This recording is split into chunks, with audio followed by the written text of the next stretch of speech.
Hello everyone, and today we are going to do a video on demand. That means a topic in which mostly everyone has some or the other confusions, and I thought this would be a really important video. So let's begin with poetic devices for class 9th and 10th. That means whatever poetic devices I'm going to discuss today are applicable for class 10th as well as 9th. And I promise you I'll cover all the poetic devices and you will have no confusions about it. So let's begin.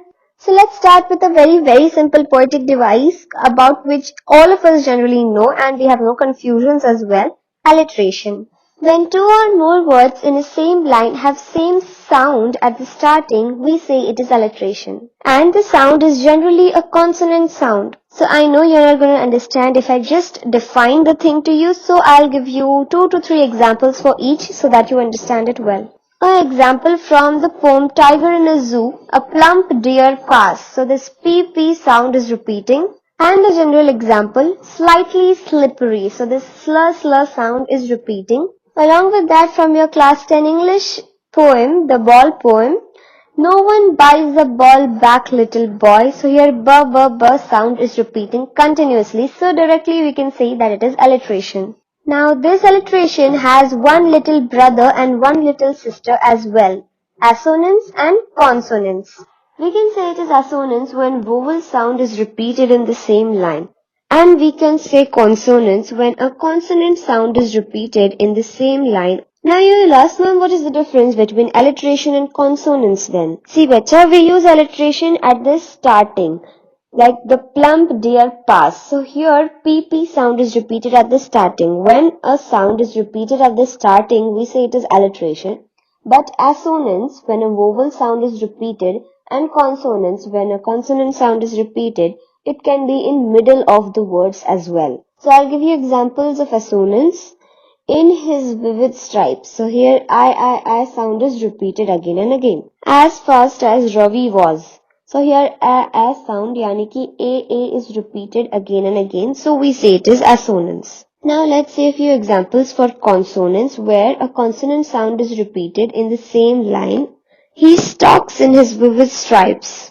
Now ma'am, this should be alliteration because he stalks in his vivid stripes. So this SS sound is repeated, S starting of stalks and at the starting of stripe. Yes, which I purposely have given this example.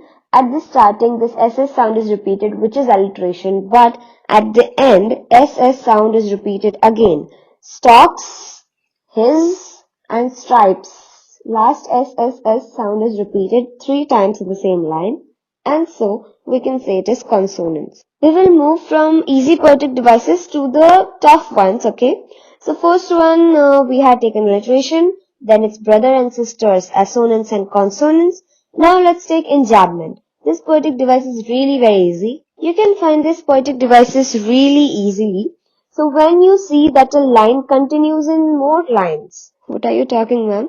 So basically, when you see that there is a single line which is continuing in 3 to 4 lines and then a full stop is given, that means it's an enjambment. For example, your poem Fire and Ice and Dust of Snow of class 10 both have used enjambment. And Dust of Snow is, the whole poem is in one line because only one full stop is given at the end. The way a crow shook down on me, the dust of snow from the hemlock tree, has given my heart a change of mood and saved some part of the day I had rued. So poet here has used enjambment by making whole poem in a single line. Now let's see repetition. When same words are repeated maximum in 2 lines, we can say that it is repetition. Now why do the poet or poets use this poetic device?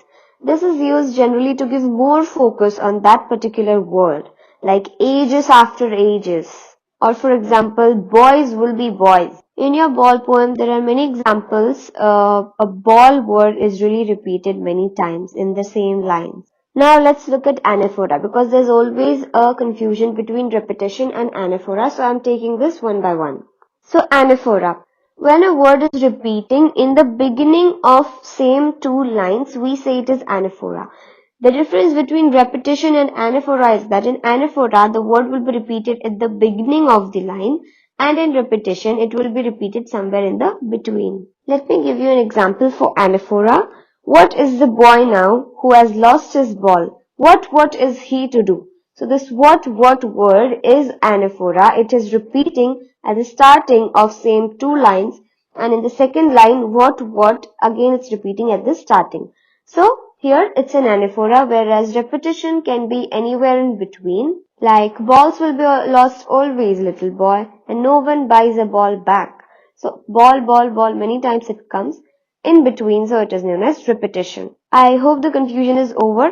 Anaphora is when it is repeated at the starting, and repetition is anywhere in the between when it is repeated. Okay, so now we have done enjambment, anaphora, repetition. Now let's move on to metaphor and simile. Now understand that both of these are used for some kind of comparison, but in different ways. We use simile in direct comparison between one thing to other. And in this case, we generally use the word like or as in between. She is as sly as a fox, or he slept like a log. So here we have used the words as or like, and we have directly compared her to the fox and him to the log. So there's a direct comparison between the two things. And its big brother is metaphor, and metaphor is used in indirect comparison between two unlike things, like anything is compared to anything, literally. And while we compare using metaphor, we do not use the words like as or like. For example, laughter is the best medicine. Now here there is no connection between laughter and medicine, but still laughter is used as medicine here. Like laughter is used as a medicine, but no like or as is used in between. Laughter is the best medicine. So there is indirectly laughter has been compared to a medicine. Let's see one more example. There's a black sheep in that family who I don't like. So now the main phrase here is black sheep in your family. So black sheep in the sense maybe some person who is actually black, or maybe some person who is not good. So here that person is compared to a black sheep. He is compared to a black sheep in their family. So, but there is no word like as or so used here. So we can say it is metaphor. He is a black sheep in your family. I hope the confusion between both of these brothers is over. In metaphor, we have indirect comparison and we do not use the words like as or like, and we compare to unlike things. Laughter is the best medicine. And in simile, the comparison is very direct of the same thing, and like or as words are used in between. He is as clever as fox. So now let's just recap whatever we have done till now. Firstly, we did alliteration, same sound at the starting. Secondly, we did assonance, vowel sound in between. Then we did consonance, consonant sound is repeated in between. Then we did anaphora, where words are repeated at the starting, and then we did repetition where words are repeated in between. Then we also saw enjambment where a whole poem or one line continues in more lines. Then we saw metaphor, which is used for comparing two unlikely things, and indirect comparison, and no like or as is used. Then we saw simile, where comparison is direct of the same things and like and as is used. So now let's again do two easy things and then we'll move on to a little confusing ones. So oxymoron, this you have learned in your Tiger in the Zoo, but this is really a very simple poetic device according to me, where two opposite words are put together. This poetic device is also called antithesis, which means that two opposite words are put together. Like in your Tiger in the Zoo, it was quiet rage. Quiet, that means cool, calm, and rage, that means anger. So you're putting two opposite words together and forming a poetic device of it. For example, this is your only choice. Now this is only, then what kind of choice is there in this? Yes, we both have the same difference. Now if it is same, how will it be different? This is the virtual reality. Now if it is virtual, how can it be reality? So this is quite funny sometimes when we try to find out the meaning of it, but it really acts as a poetic device of oxymoron and is really used nicely to make your poem more attractive. Now let's do one more poetic devices starting with O, onomatopoeia. In this poetic devices, a particular word's meaning we understand by spelling of the word. That means sound tells us what the word is. For example, Tiger in the Zoo again, snarling. So when we hear the word itself, it is understand, like we understand that what type of sound is it, or how does it sound. For example, class 9, tinkle. So now when we use the word tinkle itself, we understand what kind of sound does that make. A buzz of a bee. So now when we say a buzz of a bee, we understand what kind of sound the bee makes. It's like buzz. Okay, so now let's move on to some few more easy things. But children get confused here sometimes. Imagery, personification and symbolism. And like I have cleared all the other confusions, this will also be sorted. Imagery. So now in this poetic device, poet uses such words, or poet writes his poem in such a way that we are tend to imagine things, or we have to visualize things and feel some of the emotions that poet actually has mentioned in the poem. So those type of words poet is going to use so that we feel it. Like from your poem Fire and Ice, for the destruction, ice is also very great. So now when we read this itself, there is an image formed in our mind about the destruction caused by ice. Or on the second thoughts, the hatred around the world, the wars or different things that just as a flash they come up in our mind. In his vivid stripes. Now, vivid stripes here is used as an imagery, and we get an idea that the stripes are really vivid or bright in color. So that is imagery. Now let's do symbolism first. What is symbolism? Because there's a major confusion between both of these. So symbolism is when a physical object is represented or is used to represent some event or some person to make it easy for us. Symbolism is when a physical object is used to represent some event or some person or something like that. For example, I'll give a general example first. Flower fights the wind. Now the flower and the wind are symbolized for the oppressor and oppressed classes, like flower in the sense the oppressed people and the fights the wind in the sense the oppressors. So this can be used in some poems related to history or something like that. And your class 10 example, if I give you crow, hemlock tree, both of these things in your dust of snow represent what? They represent the negativity or the negative energy or the depressed atmosphere everywhere. So crow and hemlock tree both were symbols to represent the negativity or the condition of there currently. So these are symbolism. In imagery, poet writes something like that tends us to imagine or visualize or feel things, whereas in symbolism, poets represents few things by physical objects. And now let's learn personification. We use personification when a human quality is given to a non-human thing. For example, he stalks in his vivid stripes. Now, here what human quality is given to the tiger?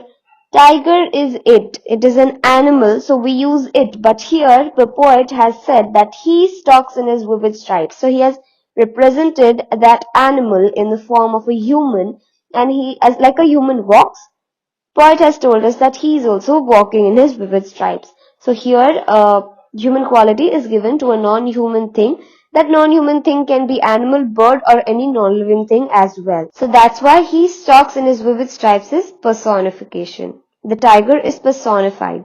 Now, one more example that I like. Flower is dancing. Now, flower doesn't has anything to dance, or flower cannot dance. We know that. But here the flower is personified, and it has given, the poet has given it power to dance, which is a human activity. Okay, so clear about all that?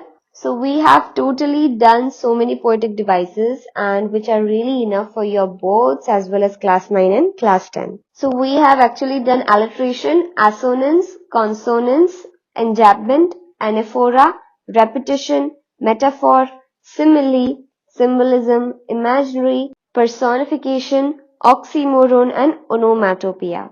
And now, before going, I'll teach you one more poetic device which is generally not asked, but still it is there in some of your poems. One such poetic device is transferred epithet. So now the people who are hearing it for the first time, it is a little bit tricky. In this poetic device, you can see an adjective with the noun, but that adjective is not describing this noun with which it is used. Instead, this adjective describes another noun, maybe in the same line. Like wonderful day. So now in this example, the day is not wonderful. Day is day, just like any other day. But for the poet or for the person who is saying this, He has felt this day good. So this is his feeling. The wonderful is his feeling and not about the day. And in your class 9 poem, melancholy darkness. So now darkness is not melancholy, it is just a feeling. Okay, don't get confused. I will explain you with a simple example of wonderful day itself. Now, day is same every day, however it comes. First, it's early morning, sunrise happens, and it's noon, and then sunsets, and everything happens every day same. But here poet has used wonderful days. There's nothing different happening in the day. But this wonderful is a feeling of the poet who has used this. For the poet, something good has happened in the day and that has made his day wonderful. So it is his day wonderful, not the day that is wonderful. That's just a feeling of his. As I said, this will be a little tricky to understand, but once you get it, it's really very simple again.